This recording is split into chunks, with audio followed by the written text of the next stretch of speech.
फागुन अब जाने वाला है, हम लोग फागुन का फगुआ लेके आए हैं। हमारी माता जी गाएंगी, बहत पवन पुरवाई नमी पिया की सुधी आई। अब आप लोग के जिसके जिसके पिया बाहर होंगे सबको याद दिलाने के लिए ये गीत है। अच्छा लगे तो कमेंट में लिख के आप लोग बताना कि आप लोग को होली गीत कैसे लगी। लाइक और सब्सक्राइब करना, ज़्यादा से ज़्यादा शेयर करना। आप लोग अपना प्यार दुलार आशीर्वाद देना। होली की ढेर सारी शुभकामनाएं आप सबको। गुझिया खाने मेरे घर जरूर आना आप लोग। सखी बहत पाओ, सखी बहत पवन पुरवाई पिया की सुधी आई। सखी बहत पवन पुरवाई पिया की सुधी आई। फूलवा लोढ़न हम बाग में गईले हो, फूलवा लोढ़न हम बाग में गईले। सखी गजला गुछत हो, गजला गुछत रही जाई पिया की सुधी आई। सखी गहत सखी बहत पवन पुरवाई पिया की सुधी आई। पनिया भरन हम कुआं पे गईले हो, पनिया भरन हम कुआं पे गईले।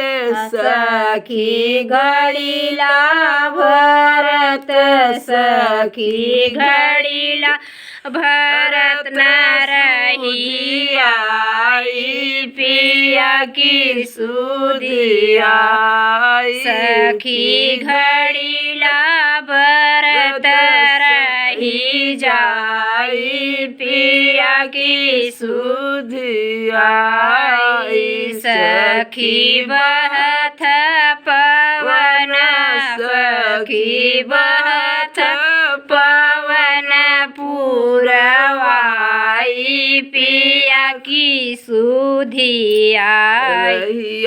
चलन हम सड़कों पे गईले हो, रहिया चलत हम सड़कों पे गईले। सखी रहिया चलत, सखी रहिया चलत सुधी आई पिया की सुधी आई। सखी रहिया चलत न रही पाई पिया की सुधी आई। सखी बहत सखी बहत पवन पुरवाई पिया की सुधी आई। रोटिया बनावन हम सोइया में गईले, रोटिया बनावन हम रसोइया में। सखी पिसना सानत, सखी रोटिया बेलत न रही पाई पिया की सुधी आई। सखी रोटिया बेलत न रही पाई पिया की सुधी आई। सखी बहत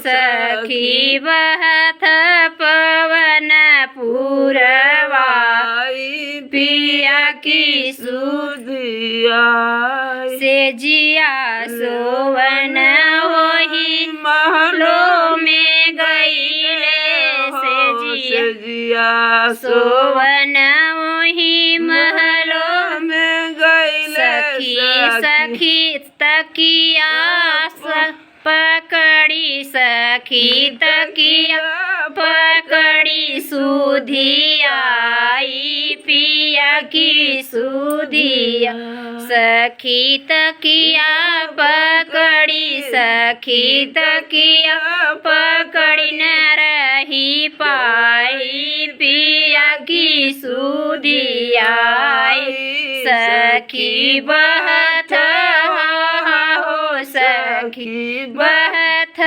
पवन पूरवाई पिया की सुधिया। आप सब एक जैसे लगे होली गीत कमेंट में ज़रूर लिख के बताइए। जय श्री राम।